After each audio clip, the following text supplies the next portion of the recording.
Joining me at the table tonight are founder and leader of the True and Fair Party, Gina Miller, commentator and activist Femi Oluwole, podcaster and content creator Thompsin Cristo Foufas, host at Talk TV. And don't forget, now that we're live, you can join us for After Dark, our members-only Q&A session immediately after the show, where you can put your questions or comments directly to the panel. Just check out the links in the description to find out more. So let's get into it. Cristo, I feel like you're itching to answer this one. Okay, I am really disappointed, horrified, quite disgusted actually, that Matt Hancock as a serving MP, it's the shamelessness of it all going into I'm a celebrity. I actually don't have a problem if he was no longer an MP. The Ed Balls going into strictly effect. I wouldn't mind so much in that context, but it's too soon for his rehabilitation. I don't believe that there has been enough of him being held to account for the most glaring issue over COVID, which was the care home deaths. I mean, just, you know, PPE aside, I'm not forgiving that, but the whole world needed PPE, mistakes being made with contracts, some of it was blatant corruption, some of it were probably mistakes, but sending elderly people, vulnerable people back to care homes is repugnant. And the fact that he's now eating kangaroo anus and camel cock in order to somehow be redeemed in the eyes of the public, it's shameless and it's actually embarrassing.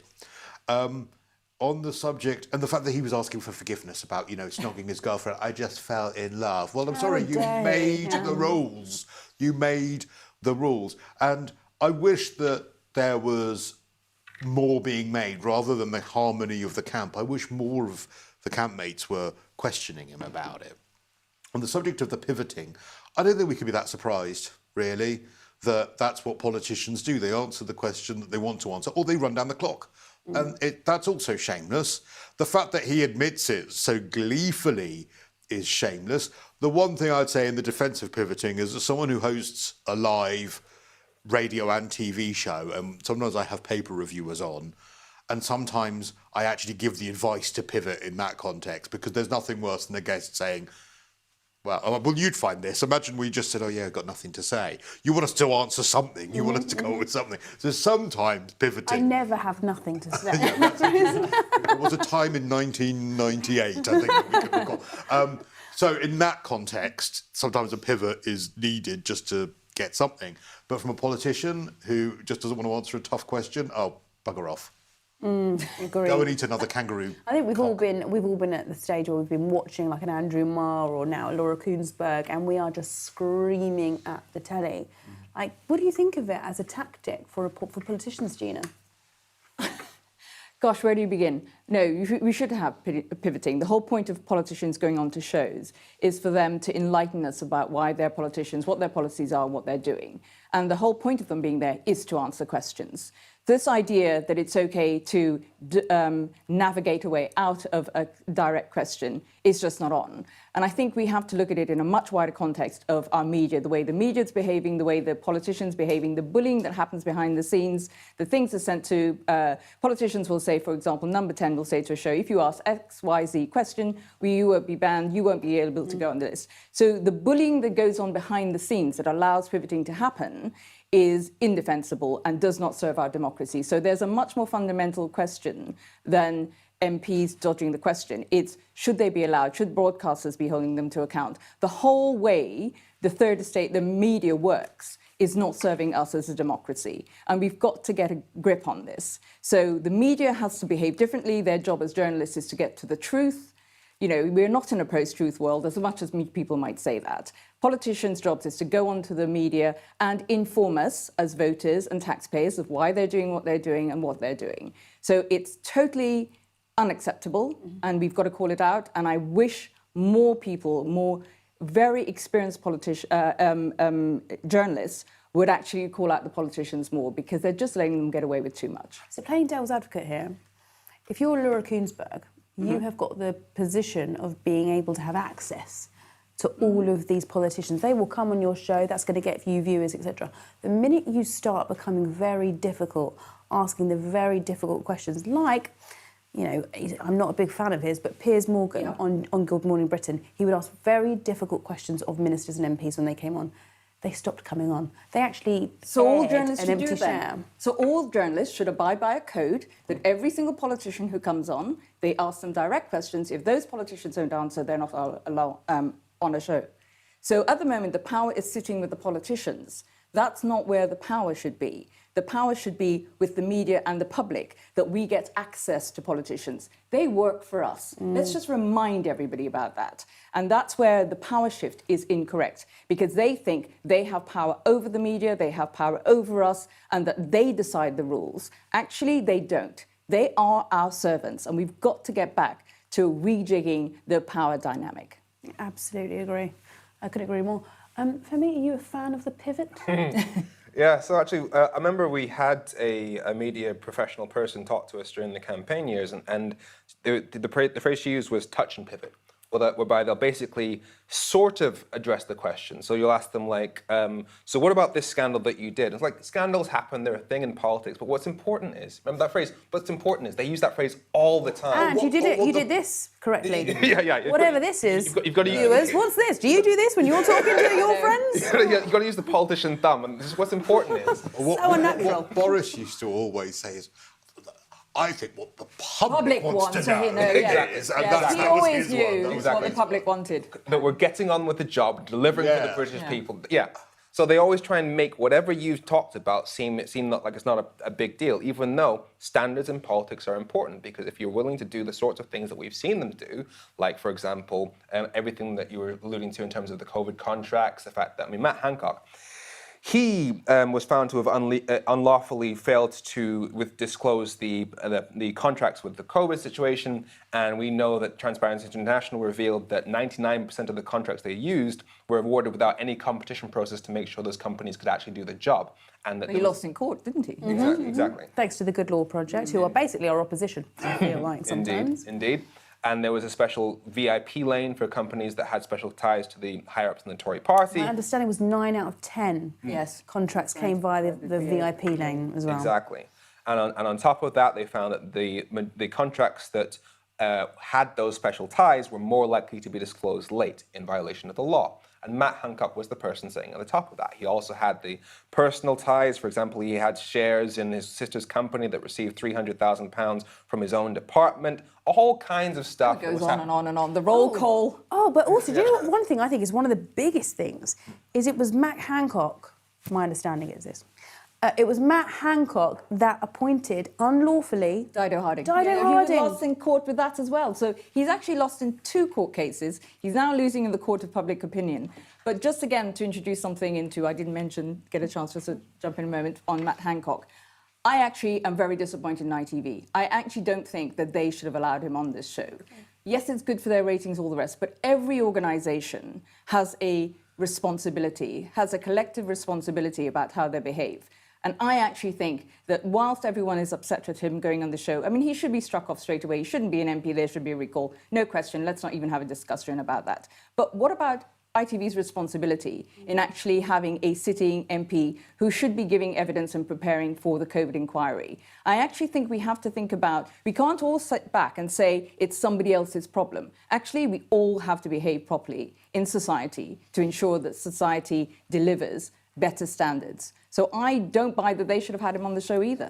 I disagree with that, but we can. Well, yeah, you can disagree. I mean, I work for ITV, and as a producer, you would then. and, no, well, I'll tell you why. Because if putting my producer hat on, oh my God, my responsibility to my advertisers, which is who pay my wages, joking and the laughing I would and put him on. But in come a on, second. You've got a commercial Look at the two anti-deck, the way they're laughing at it. I mean, the whole thing is being made a joke of every time they make a comment in between the Bush trials. The whole thing is now descending into a farce at such a depravity and such a level that it's shameful. There is no excuse. I'm sorry, I don't care who's involved. There is no excuse. Also, it's not as though there are no other... Like, are we really so certain that Matt Hancock is the biggest ratings puller? Like, there's no one else out there that they could have got and paid Was the biggest headlines puller.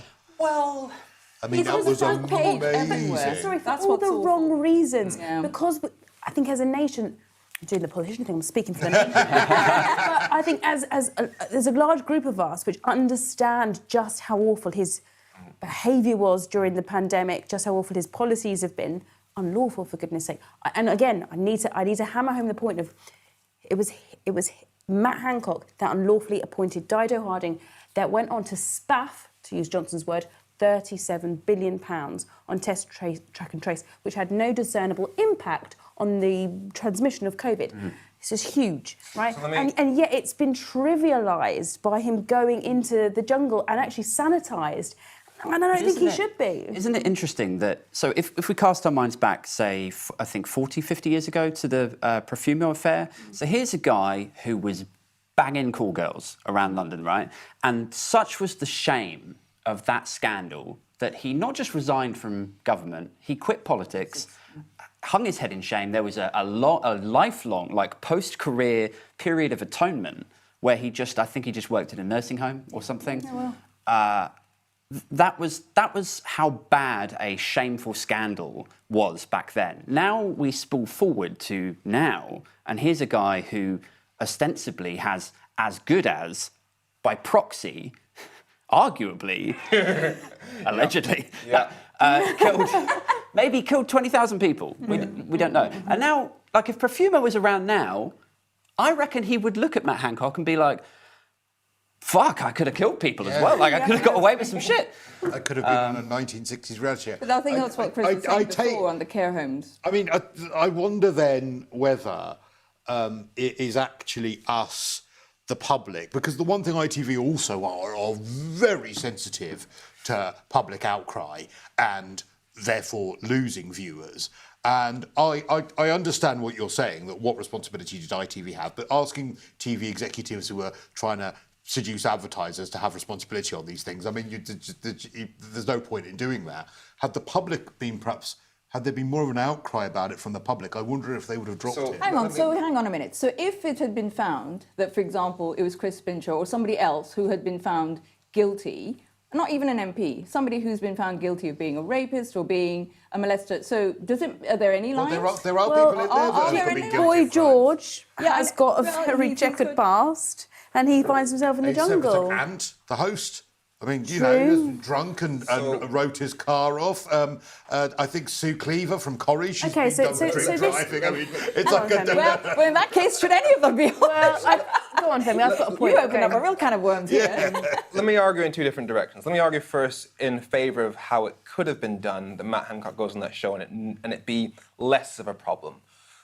We know that these people, people who have done a lot of damage to the country over the past few years, will not face true accountability because our current system isn't set up to, for example, put them in jail.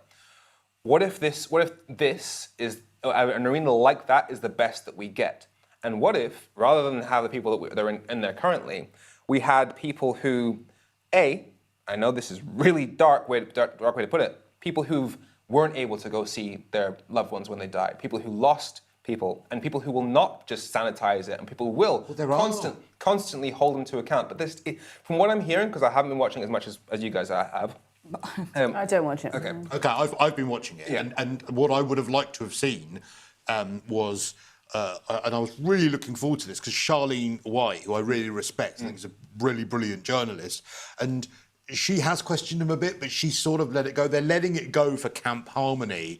And if I was the producer of this show, and this is where I think ITV are failing, I would really be pushing them, either through tasks, through honesty boxes where they have to answer questions, whatever. I would be pushing for those other campmates to be holding him to account on £400,000. It doesn't really matter what he's going through. He's still being paid £400,000. Well, we want to see him squirm, other than eating. I mean, he's shameless. I mean, from what I'm hearing, he's just doing all of it to show, look, he's just totally shameless. But also, there's this other show that he's also doing. So it's not even just one show.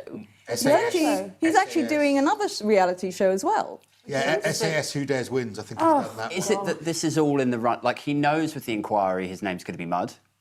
So his earning potential after that is decimated. Yes. So he makes the money now in the run-up to the book launch, and then in January, February time, he's like, well, at least my mortgage is paid off.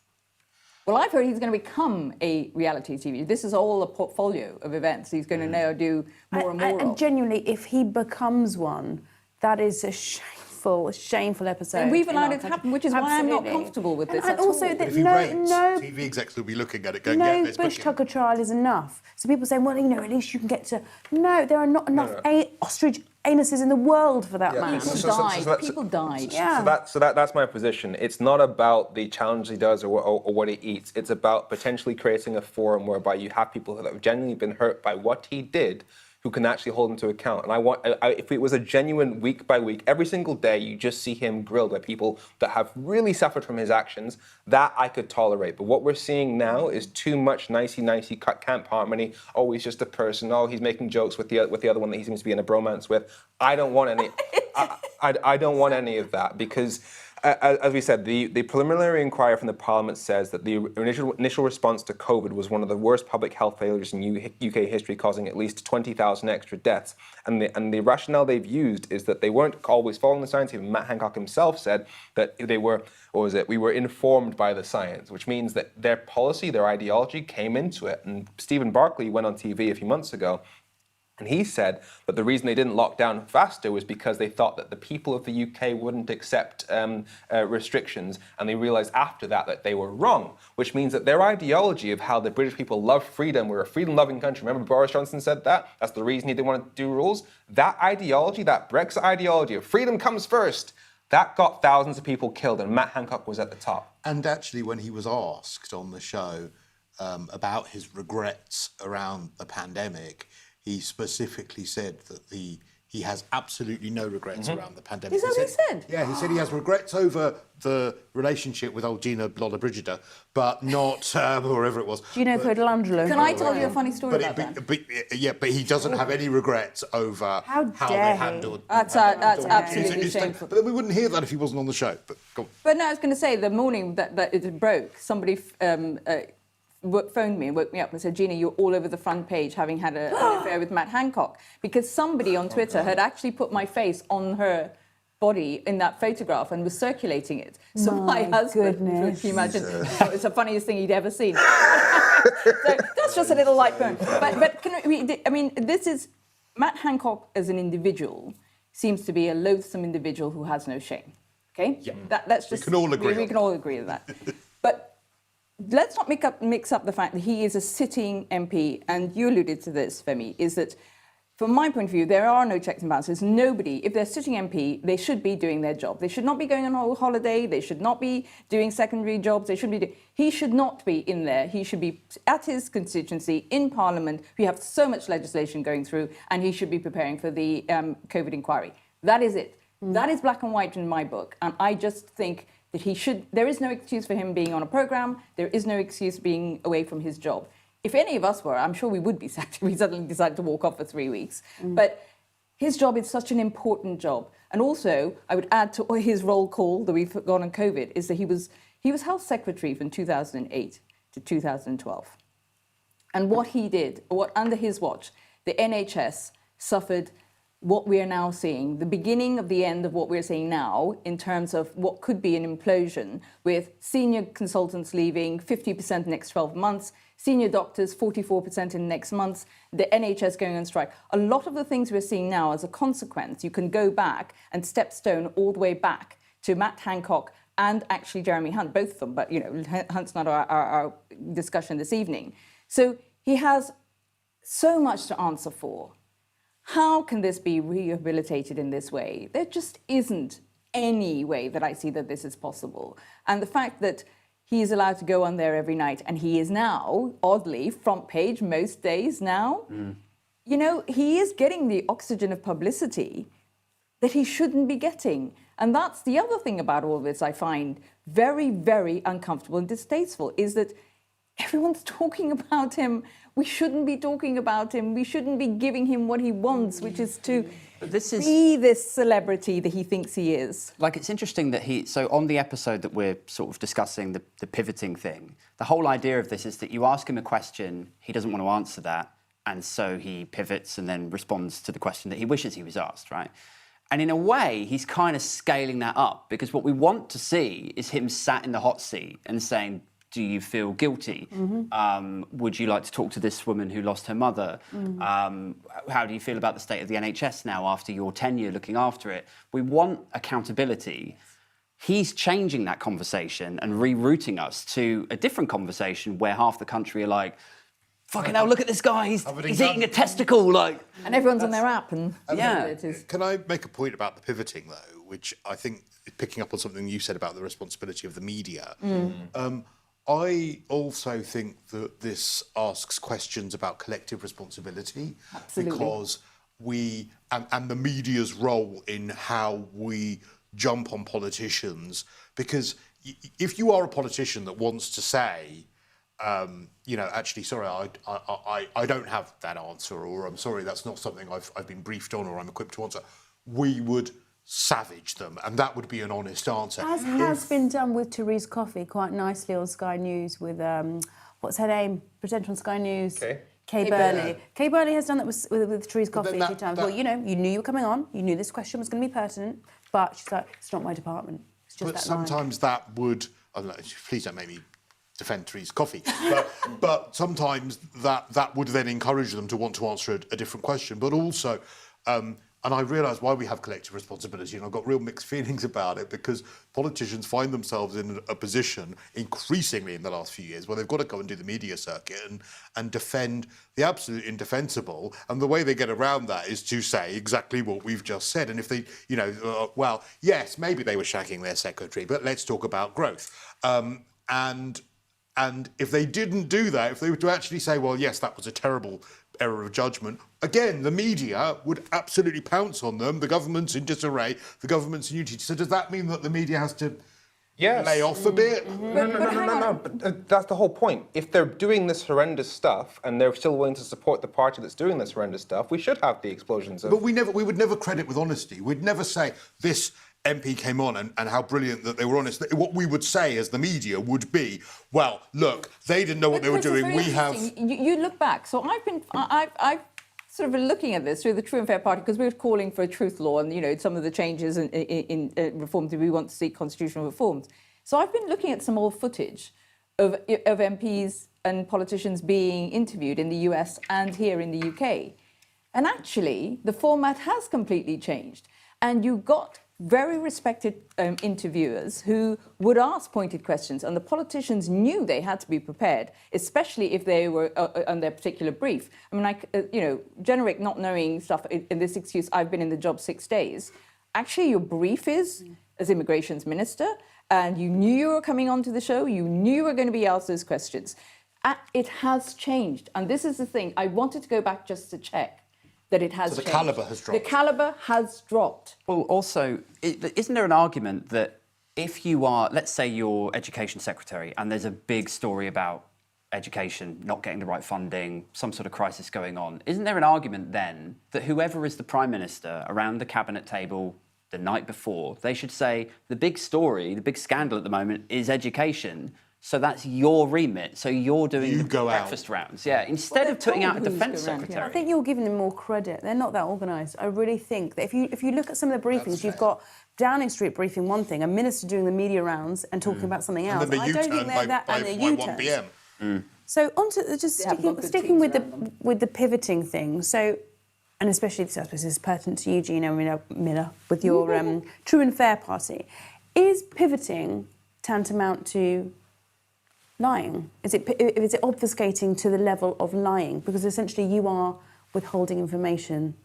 Like anything, you pivot to degrees, don't you? That's, I think you're mindful of collective responsibility. So there are ways of you saying, that's not my brief, but this is a party line. There are ways of doing it. So we've had a really interesting conversation on this and how we train our candidates, and we're going through training on how you answer the media and how you talk about pivoting. So this has actually been one of our conversations, and that's why we were looking at the old tapes. And the way it seems to have been managed in the past is that you talk to your brief and you talk about the party's position onto an answer, but you then don't say, if a interviewer is going down the route of really intricate detail about something that you don't know, they actually used to say, that's not my brief. And I think that's perfectly right, legitimate for you to say that. And I think people would expect that, because at the end of the day, the journalist and the politician are both working for the audience who's watching, the public. But this is different, Gina. I've got to interject here, because that's different. I fully respect someone not trying to answer a question they can't answer because they just aren't prepped. We're talking here about knowing the answer, knowing it discredits you or your party, and intentionally pivoting the discussion to avoid any accountability. Well, no, I think that's unforgivable, and it shouldn't be allowed. And I actually would do the other way around and say to the politicians, well, you can't come on. You can't come on unless you can answer these questions. Let's take the power away from the politicians and give it back to the journalists. I think there's a fear, though, for them to do what you've just described, and they should. I know there's a fear. And that they should be able to say, it's not my brief. But I don't think, as a media, that we are. I think the media as well, in the time of 24-hour news, in the time of ratings, a la Mac Hancock, in the time of trying to get a new top line every 2 minutes. The news you were describing, there used to be a 1 o'clock news and a 6 o'clock news. We're obsessed with getting new top lines, and we want gotcha moments. And I'm afraid that because we want them, and that's maybe not a bad thing, but because we want those, that's why I think. But you're not talking to your public then, because if you go around the country talking to the public are going, we don't want to hear that. They know. That's probably true. They know. They're saying, but we don't. Actually, they're not. Look at the ratings on news programmes and political programmes. It's not good. It's falling. They're Actually, not. You are right on, and things like Question Time. People They're not. are rolling their eyes. People are fed up. They're fed up of the obfuscation and the pivoting and the journalism. The game that's being played is not one that the public are willing to watch, and so they're not watching. Yeah, it's precisely the reason that people like me and Aid, me and Marina, that's why we've become a thing, because of the failure of the mainstream media to ask these questions. And it's very much not. It's a rare case that it's a case of that's not my brief. I don't know the details of that. It's more a case of this scandal has happened, do you think this is moral or not, and them refusing to answer that question. That's the most common thing. And as for the media's responsibility, they should definitely be asking these questions in a way that, and if they don't get the answer, ask the question again and keep doing it until it's very clear to everybody that they're not answering the questions. It's what I do regularly when I go with politicians and interview them in the street. They don't answer the question, and I just keep asking the question. But for me, the biggest failure has to be, obviously I'm going to mention this, Brexit. Because let's remember, under our current government, our sitting current government, their manifesto's title is Brexit. That is the main policy of the current government.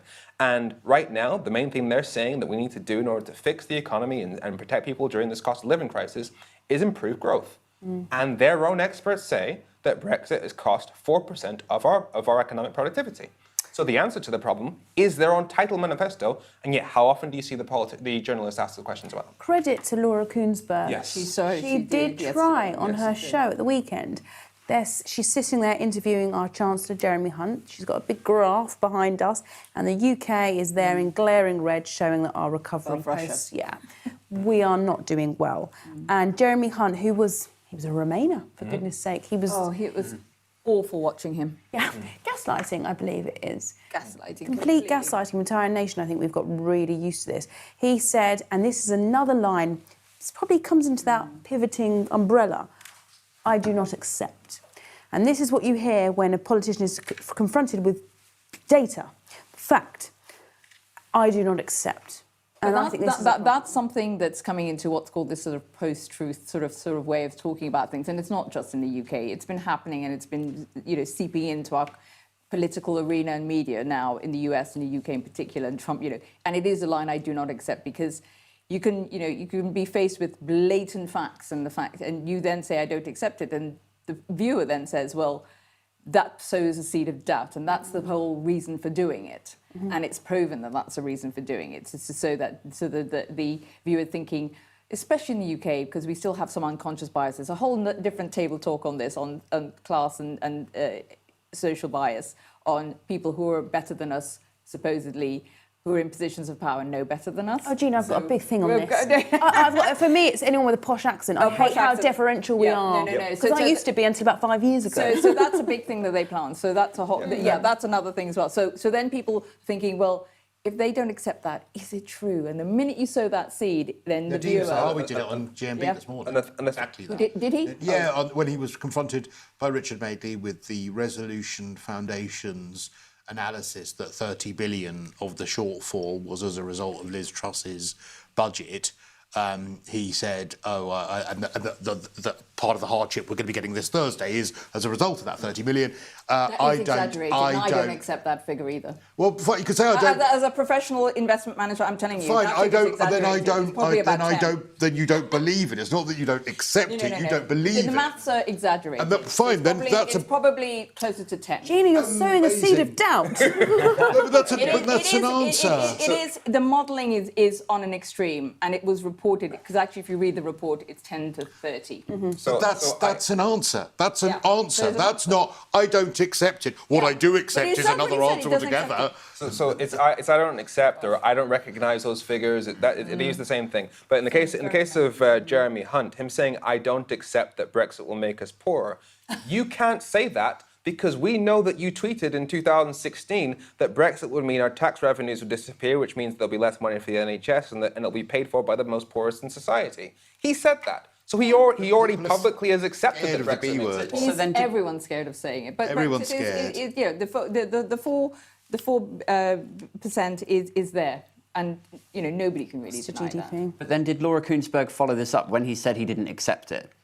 Did she then say, you said in 2016? No, that's that. And I did a whole video about how it's good that she's at least asking the question, but there were so many pitfalls along the way. So for example, her failing to make that point about how you've said this in 2016, stuff like, yes, Brexit has created trade barriers, but it's what people voted for. I'm not saying it's good or bad. Again, no, people did not vote for trade barriers. In 2016, if you asked any Leave voter, they'd say, no, it will not create trade barriers. Frictionless trade. And then in both subsequent elections, the majority voted for parties that were committed to keeping all the benefits of the single market. The UK population has never voted for trade barriers. That was a choice of the Tory party. But we could do another one on Brexit, I'm sure, because the whole, we didn't know what we were going to get a border in Northern Ireland. Of course you did. It was obvious. There was line there. There's so many things but not to be able to confront the issues that we are about to have a budget on Thursday, that we do have a significant black hole, and to then say that Brexit hasn't contributed to that. Mm-hmm. Yes, the mini budget has to between 10 and 30 billion. Brexit has contributed to it. Other factors, global factors have. But this is where I think we need to be more honest with the public and tell them, because if we can't move to that, then I think the division and the mistrust that we have out there is just going to carry on. But Gina, the moment you say that Brexit is to blame for part of this fiscal black hole, 42 billion on the Brexit divorce bill alone, which is for what exactly, is the moment that the flagship policy of the Tory party implodes. They cannot. The moment they admit, which is why, who was the MP that actually started to say, Tobias Ellwood. Yeah, he started to talk some sense about closer alignment with the single market and customs union. And he gets shot down because you can't, it's their flagship policy. Yep. So they can't. I don't think it's just the flagship policy. I don't think it's just the it's not that, and it's not that. It's not. It's about an emotional fear to actually. There's an emotion. This is not just about policy. This is about where politics, the years of othering and dividing this country has come to roost, and they don't know how to get out of it. And that's a problem. They promise something that they cannot deliver. They tricked people. They can't find a way back, and that's not policy. That is a whole strategy of othering and thinking they could use it as a way to aggravate people, emotionally excite them to vote for them. It was about vote winning. And that's where they can't get out of it. So it's much more complex than that. But this whole way of how do you then wind up a populace, but then how do you unwind them? And they can't figure out that. Yeah. And many don't want to be unwound. I'm the only, probably, or one of the only Remainers on Talk TV.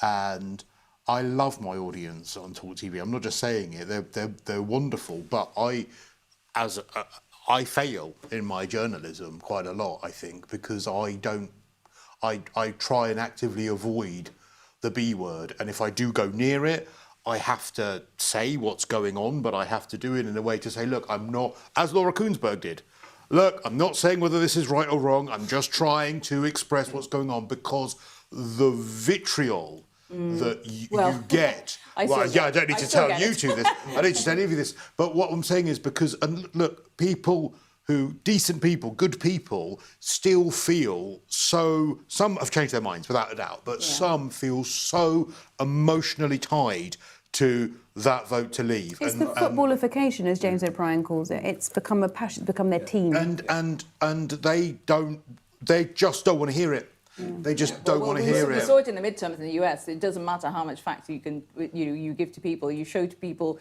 the inauguration of Trump and the photographic evidence of the inauguration of Obama versus Trump. And, 15%, this is actually an academic study by social scientists, that 15% of Trump supporters still say, confronted with the two photographs, that the Trump inauguration had more people, because they're emotionally invested in something that they can't come back from. So this is very dangerous. And that's where I think in politics at the moment, talking about things like Hancock and what's going on there is actually distracting from the really serious issue we've got, which is we have a public who have been manipulated and we don't know how to get them to trust us again. And if the public doesn't trust institutions, doesn't trust what they're being told, and are going to react emotionally, we end up in a very chaotic place. And we're there already, but it's getting worse and worse. No, because it's the betrayal. It's the betrayal, and because the whole reason why Brexit happened in the beginning is because of those generations of neglect to those areas outside of London,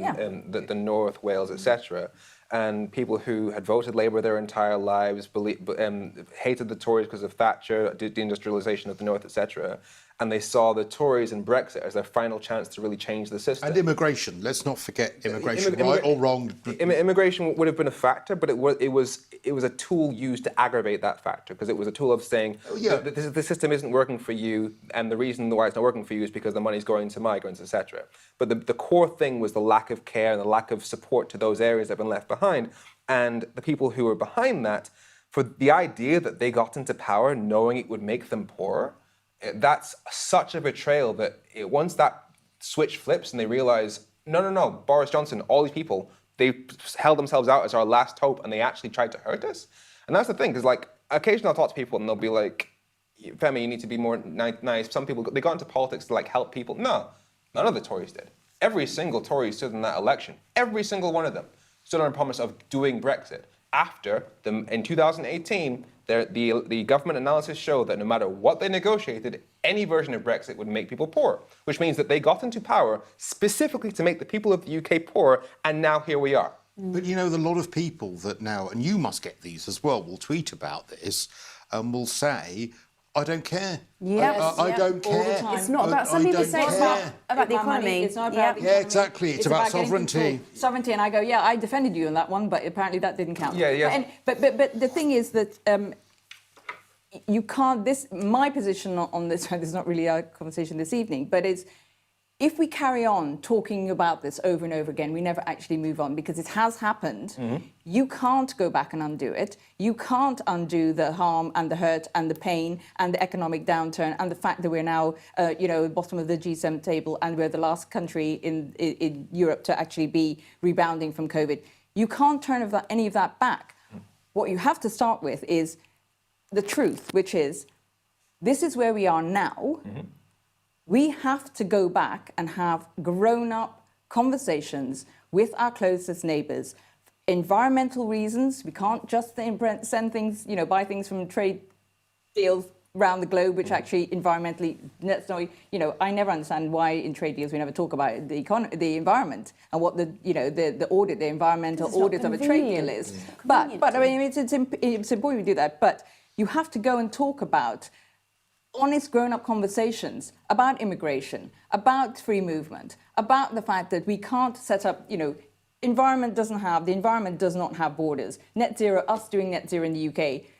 What does that matter if the rest of the world, rest of Europe isn't? On the security to me is the one elephant in the room that's not being spoken about, because it's not just what's happening with Putin, it's all the other geopolitical plates that are shifting. We're not part of any of the databases in Europe. We don't actually know where criminals are. This is just so ludicrous that we have to now say to people, it's happened. You can talk about and debate about all the liars who made it happen, the snake oil salesman, whatever, and we have to come to a way of holding them to account. But we have to go and have a decent debate about how we get a close relationship. And by the way, it's never going to happen under this Tory government. So forget about Europe and Brexit for the moment.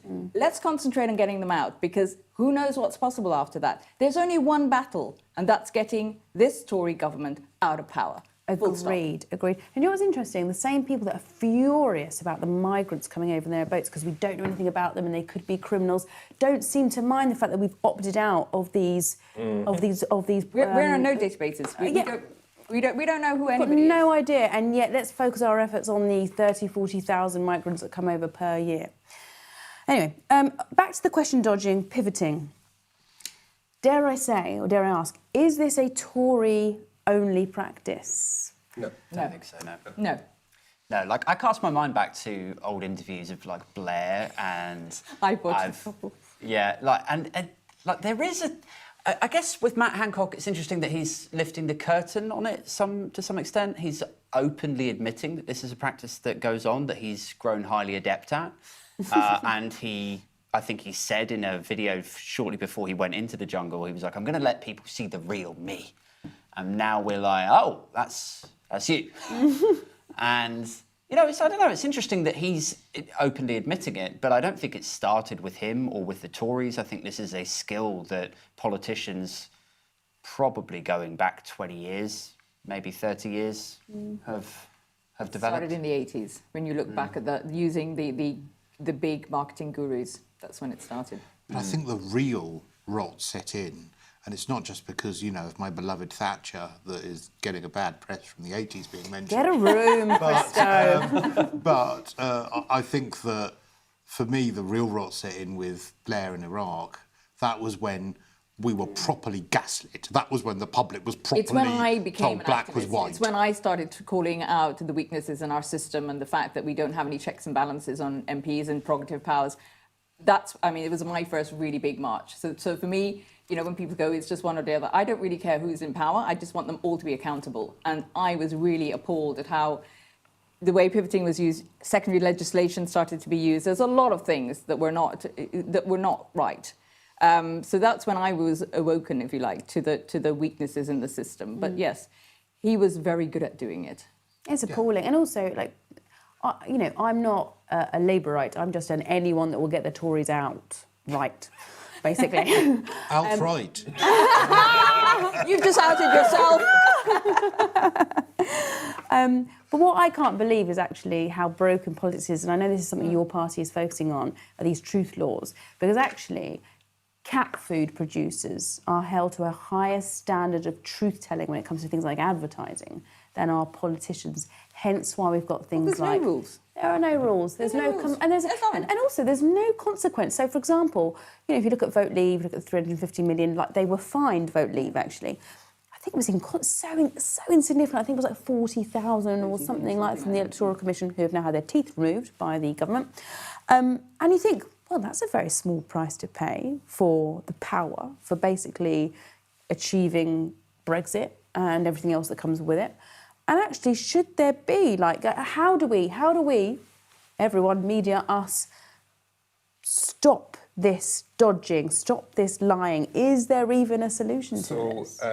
Gina had an idea, I think last time we were here, not a written constitution, but at least something close to that. Was it? In law. So basically, we are proposing a truth law and a code and a contract of employment, because actually, where these things happen, this whole idea, I keep being told, oh, you can't do it, it's impossible in politics. Actually, we all operate under it when we go to work. We sign a contract of employment. I can't go and say, for example, in my world of investments, I'm not allowed to say that I can grow an investment by 10%. I'm not allowed to say that. That's against all the regulations of financial services. There's caveats. There's things I cannot say, and yet there's nothing for politicians. Yep. So there are things you can bring in. There are codes of conduct. I mean, ministerial code should be in law. The Manolan principles should be in law. There should be a contract of employment. There should be. I mean, you start somewhere, because I think one of the problems I have is that the toxic culture. There's no pressure to change the culture in politics. Whereas if you start by bringing in rules and regulations and laws, you actually will create a cultural shift. And I think that's one of the things we need to see. If you have a culture which is so toxic, which is so irresponsible and so unethical, how can you have something called the good chap model of government? It doesn't work. That's why it doesn't work. 'cause It used to. But what I'm saying is the reality is we have to have a cultural shift. Because then I think you also would address the fact that a lot of people I speak to around the country, wonderful business people, young people, the minute I say, would you think about going into politics? Have you met anybody? They all say to me, you must be mad. Why have you done this? They think I'm crazy. Because they say, why would you want to go into that cesspit, into that, den of thieves, the things people say on the street? So Even worse than that. Do you know who that does a real disservice to as well? And we should have a word for some of them. The good ones. Backbenchers who are the good ones, who are just constituency MPs, who just get their heads down and try and do good. I mean, I think the pivots and the snakes and the cesspit is mainly ministers and front benchers on all these sides that we're talking about. The power-hungry ones. Yeah.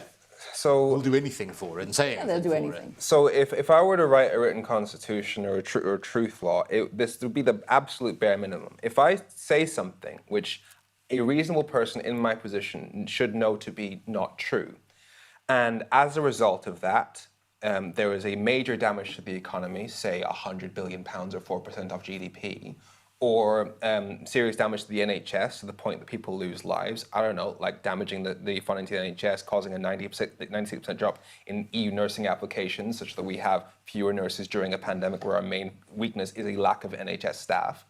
I should be held criminally responsible for that. Well, those are all available in corporate law. I mean, this is the thing.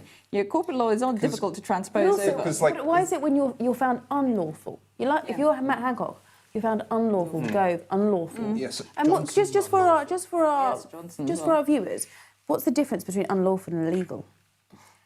So unlawful in the first case that was on the appointment of Dido Harding was it contravened the equalities legislation. So it was an unlawful appointment because he didn't go through a particular process. So you can say it's an unlawful process. It didn't say that he illegally appointed her. But why is that? What's the nuance? The nuance is about actually process. One is process and one is deliberate. So it's about the process that was legal. Intent. So it's intent. It is around intent, but it's more that you avoided a process rather than you did something illegal. It is a nuanced one, but actually what I find really amazing about some of the cases that have been brought is actually they brought the wrong cases. They actually should have brought other criminal charges, because actually fraud is a criminal offence.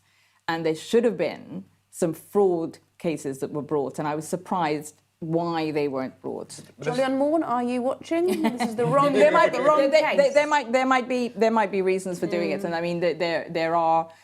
It might be about the length of time, because some of these cases can take 3-4 years. Whereas if you do something, you go for judicial review, because that's the other thing. If there's a judicial review saying what is your view, a judicial review is actually about explaining the process or giving a judgment and opinion. It's not really sentencing, or it's not sentencing. So that's the differentiation between it as well. If you go for judicial review, that's not the same. So for me, it's about the comparison with normal people. So like if I lied on my taxes to the HMRC and deprived the public funding of, say, £1,000, I'd be in jail. I wouldn't be in Downing Street. Boris Johnson, if you look at where he was in 2016 when he said, we send £350 million a week to the NHS, to the EU. Let's put it in the NHS instead. Even if you want to quibble about the numbers and is it 192 million or whatever, it's still, there will be more money for the NHS, more money in the UK if we leave the EU. And in 2011, he said that London owed its economic success to our membership of the EU single market. In 2013, he said, I'd vote to stay in the single market. I'm in favour of the single market. I think we should be able to trade freely with our European friends and partners. This is somebody who knows that Brexit means less money. So you have clear evidence he knows he's lying, and yet he ended up doing something that cost 100 billion. I cost 1,000, I'm in jail. But the thing is that when you make these points, defenders of him say, well, firstly, a lot of people talk about the language on the side of that bus. Don't get me wrong, I thought that bus was ridiculous and awful. Let us put it into the NHS instead. That's not saying we're going to. That's saying give us the choice to. But that's the thing. That's the thing. It's not. The language isn't irrelevant. It implies that there is more money available to put in the NHS. It's not whether or not it will. If there was a law on political and campaign advertising, which, believe it or not, there are no laws. So you talked about advertising before. So one of the things we were campaigning for with Lord Putnam is the one who came up with this, is the idea. His campaign he started about bringing in a law for political and campaign advertising. Political advertising. Yeah, actually to bring in a law for political and campaign advertising, because there's none. So that bus would have actually failed if the ASA, if the advertising standards actually looked at it, because it's the viewer, the intention they get from an advert. So if you bring in rules, this is where the thing is, again, how can you have no rules on advertising?